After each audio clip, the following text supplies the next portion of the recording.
നമസ്കാരം, എല്ലാവർക്കും not four PSCയുടെ പുതിയൊരു വീഡിയോയിലേക്ക് സ്വാഗതം. നമ്മളിന്ന് നോക്കാൻ പോകുന്നത് 2025 നടന്ന 10th പ്രിലിമിനറി എക്സാംസിന് കേരള ജോഗ്രഫിയിൽ നിന്നും ചോദിച്ചിട്ടുള്ള മുഴുവൻ ചോദ്യങ്ങളും അതിൻ്റെ ഉത്തരങ്ങളുമാണ്. 2025 PSC 10th പ്രിലിമിനറിക്ക് എന്തൊക്കെ ചോദ്യങ്ങളാണ് കേരള ജോഗ്രഫിയിൽ നിന്നും ചോദിച്ചത്, ഏതൊക്കെ മേഖല, എങ്ങനെയൊക്കെ പഠിക്കണം എന്നൊരു ഐഡിയ നിങ്ങൾക്ക് കിട്ടാൻ വേണ്ടിയിട്ട് ഈ ഒരു വീഡിയോ നിങ്ങളെ സഹായിക്കും. സോ വീഡിയോ എല്ലാവരും മുഴുവനായിട്ടും കാണുക. ആവർത്തിച്ച് ചോദിച്ചിട്ടുള്ള ചോദ്യങ്ങൾ വീണ്ടും ആവർത്തിച്ച് തന്നെ പറയുന്നുണ്ട്. ചോദ്യങ്ങളുടെ റിപ്പീറ്റ് ചെയ്യുന്ന ഒരു രീതിയും നിങ്ങൾക്ക് അതിൽ നിന്ന് മനസ്സിലാക്കാൻ സാധിക്കും. ആദ്യത്തെ ചോദ്യത്തിലോട്ട് പോകാം. ഇതിന്റെ ക്വസ്റ്റ്യൻ പേപ്പർ കോഡ് 5/2025 ആണ്. അപ്പോൾ ഈ ഒരു സെറ്റിലെ ആദ്യത്തെ ചോദ്യമായിരുന്നു കേരളത്തിലെ ഏറ്റവും വലിയ കായൽ. കേരളത്തിലെ ഏറ്റവും വലിയ കായൽ ഏതാണ്? വേമ്പനാട്ട് കായലാണ് അല്ലെ? കേരളത്തിലെ ഏറ്റവും വലിയ കായലാണ് വേമ്പനാട്ട് കായൽ.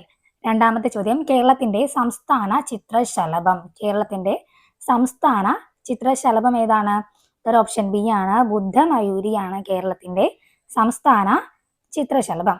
അടുത്ത ചോദ്യം നോക്കിയാലോ. കേരളത്തിലെ നദികളിൽ കിഴക്കോട്ട് ഒഴുകുന്ന നദി ഏതാണ്? കേരളത്തിലെ നദികളിലെ കിഴക്കോട്ട് ഒഴുകുന്ന നദി ഏതാണ്? ഇതിൽ കിഴക്കോട്ട് ഒഴുകുന്ന നദി ഏതാണ്? ഓപ്ഷൻ എ ആണ്, കബനിയാണ് കിഴക്കോട്ട് ഒഴുകുന്ന നദി. അടുത്ത ചോദ്യം ഇരവിക്കുളം ദേശീയോദ്യാനത്തിലെ സംരക്ഷിത മൃഗം ഏത്? ഇരവിക്കുളം ദേശീയോദ്യാനത്തിലെ സംരക്ഷിത മൃഗം ഏതാണ്? ഓപ്ഷൻ സി ആണ്, വരയാടാണ്. അടുത്ത ചോദ്യം ഏത് കലാരൂപത്തിൽ നിന്നാണ് കഥകളി ഉണ്ടായത്? ഏത് കലാരൂപത്തിൽ നിന്നാണ് കഥകളി ഉണ്ടായത്? ഓപ്ഷൻ സി ആണ്, രാമനാട്ടത്തിൽ നിന്നാണ് കഥകളി ഉണ്ടായത്. അടുത്ത ചോദ്യം നോക്കാം. കേരളത്തിന്റെ വടക്കേ അറ്റത്തുള്ള നദി. കേരളത്തിന്റെ വടക്കേ അറ്റത്തുള്ള നദി ഏതാണ്? ഓപ്ഷൻ ഡി ആണ്, മഞ്ചേശ്വരം പുഴയാണ് കേരളത്തിന്റെ വടക്കേ അറ്റത്തുള്ള നദി. മഞ്ചേശ്വരം പുഴയുടെ വേറെ പ്രത്യേകത എന്താണ്? ഏറ്റവും നീളം കുറഞ്ഞ നദിയാണ് അല്ലേ? എത്രയാണ്? 16 കിലോമീറ്റർ ആണ് ഇതിന്റെ നീളം. നമ്മളത് കേരളത്തിലെ നദികളും കായലുകളും എന്ന മോക്ക് ടെസ്റ്റിൽ നമ്മൾ ഇത് പഠിച്ചായിരുന്നു. അപ്പോൾ ആ വീഡിയോ കാണാത്തവരുണ്ടെങ്കിൽ അതൊക്കെ ഒന്ന് കണ്ടു നോക്കണേ. പ്ലേലിസ്റ്റ് ഞാൻ ഡിസ്ക്രിപ്ഷൻ ബോക്സിൽ കൊടുത്തേക്കാം.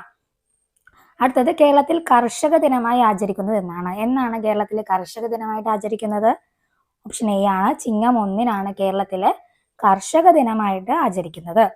49ാമത്തെ ചോദ്യം കായംകുളം താപവൈദ്യുത നിലയത്തിൽ ഉപയോഗിക്കുന്ന ഇന്ധനം ഏത്? കായംകുളം താപവൈദ്യുത നിലയത്തിൽ ഉപയോഗിക്കുന്ന ഇന്ധനം ഏതാണ്? ഓപ്ഷൻ ബി ആണ്, നാഫ്തയാണ് കായംകുളം താപവൈദ്യുത നിലയത്തിൽ ഉപയോഗിക്കുന്ന ഇന്ധനം. അപ്പൊ ഈ ഒരു സെറ്റിലെ ലാസ്റ്റ് ചോദ്യമാണ് കേരളത്തിലെ ഏറ്റവും വലിയ മത്സ്യബന്ധന തുറമുഖം ഏതാണ്? കേരളത്തിലെ ഏറ്റവും വലിയ മത്സ്യബന്ധന തുറമുഖം ഏതാണ്? ഓപ്ഷൻ ബി ആണ്, നീണ്ടകരയാണ് കേരളത്തിലെ ഏറ്റവും വലിയ മത്സ്യബന്ധന തുറമുഖം.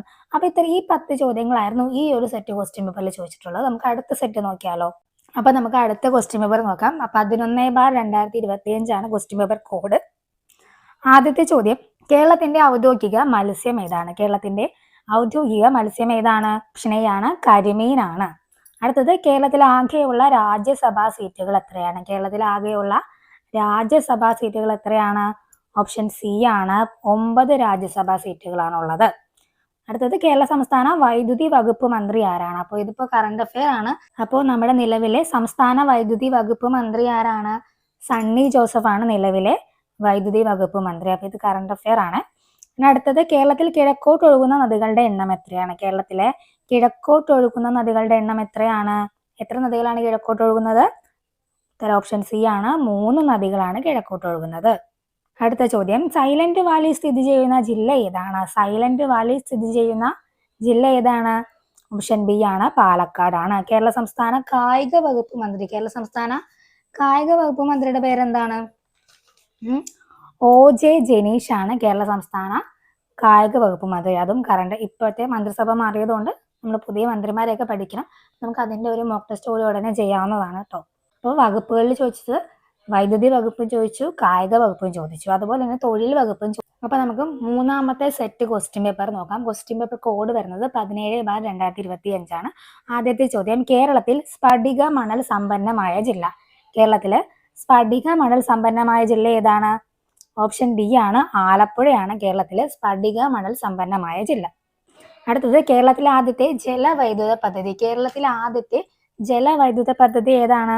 ഓപ്ഷൻ എ ആണ്, പള്ളിവാസലാണ് കേരളത്തിലെ ആദ്യത്തെ ജലവൈദ്യുത പദ്ധതി. മൂന്നാമത്തെ ചോദ്യം, ചെറുതും വലുതുമായ കേരളത്തിലെ കായലുകളുടെ എണ്ണം. ചെറുതും വലുതുമായ കേരളത്തിലെ കായലുകളുടെ എണ്ണം എത്രയാണ്? ഓപ്ഷൻ ബി ആണ് 34.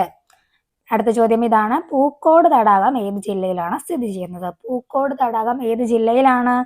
ഓപ്ഷൻ എ വയനാട് ജില്ലയിലാണ് പൂക്കോട് തടാകം സ്ഥിതി ചെയ്യുന്നത്. അടുത്ത ചോദ്യം, കേരളത്തിലെ ഏറ്റവും ചെറിയ നദി ഏതാണ്? കേരളത്തിലെ ഏറ്റവും ചെറിയ നദി ഏതാണ്? ഓപ്ഷൻ ബി ആണ് മഞ്ചേശ്വരം പുഴയാണ്. നമ്മൾ കഴിഞ്ഞൊരു ക്വസ്റ്റ്യൻ പേപ്പറിൽ വടക്കേ അടുത്തുള്ള നദി ഏതാണെന്ന് ചോദിച്ചായിരുന്നു, അതും മഞ്ചേശ്വരം പുഴയാണ് അല്ലെ. ഇനി അടുത്തത്, അർജുന അവാർഡ് നേടിയ ആദ്യ മലയാളി ആരാണ്? അർജുന അവാർഡ് നേടിയ ആദ്യ മലയാളി ആരാണ്? ഓപ്ഷൻ ബി ആണ് സി ബാലകൃഷ്ണൻ. ഈ ആദ്യ മലയാളി എന്നുള്ളത് PSC കുറച്ച് ചോദിക്കുന്ന ഭാഗമാണ്. അപ്പോൾ നമുക്ക് 2-3 ക്വസ്റ്റ്യൻ പേപ്പറിൽ കാണുന്നുണ്ട്. അർജുന അവാർഡ് നേടിയ ആദ്യ മലയാളി ആരാണ്? സി ബാലകൃഷ്ണനാണ്. അടുത്തത്, കേരളത്തിൽ കറുത്ത മണ്ണ് കാണപ്പെടുന്ന ജില്ല ഏതാണ്? കേരളത്തിലെ കറുത്ത മണ്ണ് കാണപ്പെടുന്ന ജില്ല ഏതാണ്? ഓപ്ഷൻ സി ആണ് പാലക്കാട് ജില്ലയാണ്. അടുത്ത ചോദ്യം, പശ്ചിമഘട്ടത്തിലെ ഏറ്റവും ഉയരം കൂടിയ കൊടുമുടി. പശ്ചിമഘട്ടത്തിലെ ഏറ്റവും ഉയരം കൂടിയ കൊടുമുടി ഏതാണ്? ഓപ്ഷൻ സി ആണ് ആനമുടി. ഇനി അടുത്തത്, കേരളത്തിലെ ഏറ്റവും വലിയ ജലസേചന പദ്ധതി. കേരളത്തിലെ ഏറ്റവും വലിയ ജലസേചന പദ്ധതി ഏതാണ്? ഓപ്ഷൻ എ ആണ് കല്ലടയാണ്. ഈ ക്വസ്റ്റ്യൻ പേപ്പറിലെ ലാസ്റ്റ് ചോദ്യമാണ്, തണ്ണീർമുക്കം ബണ്ട് ഏത് കായലിലാണ് നിർമ്മിച്ചിരിക്കുന്നത്? തണ്ണീർമുക്കം ബണ്ട് ഏത് കായലിലാണ് നിർമ്മിച്ചിരിക്കുന്നത്? ഓപ്ഷൻ ബി വേമ്പനാട്ട് കായലിലാണ് തണ്ണീർമുക്കം ബണ്ട് നിർമ്മിച്ചിരിക്കുന്നത്. അപ്പൊ ഇതാണ് ഈ ഒരു ക്വസ്റ്റ്യൻ പേപ്പറിൽ ചോദിച്ച കേരള ജോഗ്രഫിയുടെ ചോദ്യങ്ങൾ. നമുക്ക് അടുത്ത ക്വസ്റ്റ്യൻ പേപ്പർ നോക്കാം. അടുത്ത ക്വസ്റ്റ്യൻ പേപ്പർ നോക്കാം. ക്വസ്റ്റ്യൻ പേപ്പർ കോഡ് 145/2025 ആണ്. അപ്പൊ ഇതിലെ ചോദ്യങ്ങൾ നമുക്ക് നോക്കിയാലോ. കേരളത്തിലെ ഏറ്റവും വലിയ കായൽ, ആ വർഷം തന്നെ 2ാമത്തെ വട്ടമാണ് 10th പ്രിലിംസിന് ചോദിച്ചേക്കുന്നത്. കേരളത്തിലെ ഏറ്റവും വലിയ കായൽ ഏതാണ്? ഓപ്ഷൻ എ ആണ് വേമ്പനാട്ട് കായൽ. അടുത്ത ചോദ്യം, ദക്ഷിണ ഭാഗീരഥി എന്നറിയപ്പെടുന്ന നദി ഏതാണ്? ദക്ഷിണ ഭാഗീരഥി എന്നറിയപ്പെടുന്ന നദി ഏതാണ്? ഓപ്ഷൻ ബി ആണ് പമ്പയാണ് ദക്ഷിണ ഭാഗീരഥി എന്നറിയപ്പെടുന്നത്. കേരളത്തിന്റെ ഔദ്യോഗിക പക്ഷി ഏതാണ്? ഓപ്ഷൻ ഡി ആണ് മലമുഴക്കി വേഴാമ്പൽ. അടുത്തത്, കേരളത്തിലെ ആദ്യ വന്യജീവി സങ്കേതം. കേരളത്തിലെ ആദ്യത്തെ വന്യജീവി സങ്കേതം ഏതാണ്? ഓപ്ഷൻ എ ആണ് പെരിയാർ ആണ് അല്ലെ. കേരളത്തിലെ ആദ്യത്തെ വന്യജീവി സങ്കേതമാണ് പെരിയാർ. കൊച്ചിയുടെ ശ്വാസകോശം എന്നറിയപ്പെടുന്ന പക്ഷി സങ്കേതം. കൊച്ചിയുടെ ശ്വാസകോശം എന്നറിയപ്പെടുന്ന പക്ഷി സങ്കേതം ഏതാണ്? ഓപ്ഷൻ എ ആണ് മംഗളവനമാണ്. ഏറ്റവും ചെറിയ പക്ഷി സങ്കേതവും മംഗളവനം തന്നെയാണ്. അടുത്ത ചോദ്യം, വിഴിഞ്ഞം തുറമുഖം സ്ഥിതി ചെയ്യുന്ന കേരളത്തിലെ ജില്ല. വിഴിഞ്ഞം തുറമുഖം സ്ഥിതി ചെയ്യുന്ന കേരളത്തിലെ ജില്ല ഏതാണ്? ഓപ്ഷൻ ഡി ആണ് തിരുവനന്തപുരമാണ് അല്ലെ. അടുത്ത ചോദ്യം, കേരള കായിക ദിനം. കേരള കായിക ദിനം എന്നാണ്? ഒക്ടോബർ 13. ഒക്ടോബർ 13 ആണ് കേരള കായിക ദിനമായിട്ട് ആചരിക്കുന്നത്. കേരളത്തിലെ ആദ്യ ജലവൈദ്യുത പദ്ധതി. കേരളത്തിലെ ആദ്യത്തെ ജലവൈദ്യുത പദ്ധതി ഏതാണ്? ഓപ്ഷൻ സി ആണ് പള്ളിവാസലാണ്. അടുത്ത ചോദ്യം, കേരളത്തിലെ നിത്യഹരിതവനം. കേരളത്തിലെ നിത്യഹരിതവനം ഏതാണ്? ഓപ്ഷൻ എ സൈലന്റ് വാലിയാണ് കേരളത്തിലെ നിത്യഹരിതവനം. ഈ ഒരു സെറ്റിലെ ലാസ്റ്റ് ക്വസ്റ്റ്യൻ ആണ്, കേരളത്തിന്റെ ഗവർണറായ ആദ്യ മലയാളി. വീണ്ടും ഒരു ആദ്യ മലയാളിയെ കുറിച്ച് ചോദിച്ചിട്ടുണ്ട്. കേരളത്തിന്റെ ഗവർണറായ ആദ്യ മലയാളി ആരാണ്? ഓപ്ഷൻ ഡി ആണ് വി വിശ്വനാഥൻ.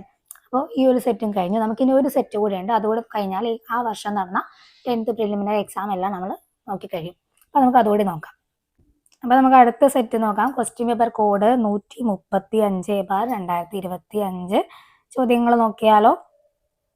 ആദ്യത്തെ ചോദ്യം, കേരളത്തിലെ ആദ്യത്തെ ദേശീയോദ്യാനം. കേരളത്തിലെ ആദ്യത്തെ ദേശീയോദ്യാനം ഏതാണ്?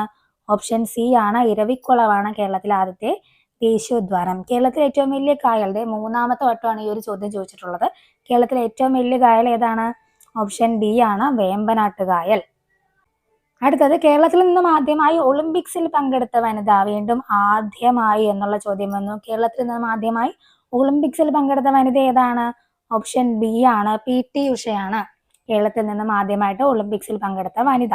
കേരളത്തിലെ ആദ്യത്തെ ജലവൈദ്യുത പദ്ധതിയായ പള്ളിവാസൽ ഏത് നദിയിലാണ്? കഴിഞ്ഞ ക്വസ്റ്റ്യൻ പേപ്പറിൽ കേരളത്തിലെ ആദ്യത്തെ ജലവൈദ്യുത പദ്ധതി ഏതെന്നായിരുന്നു.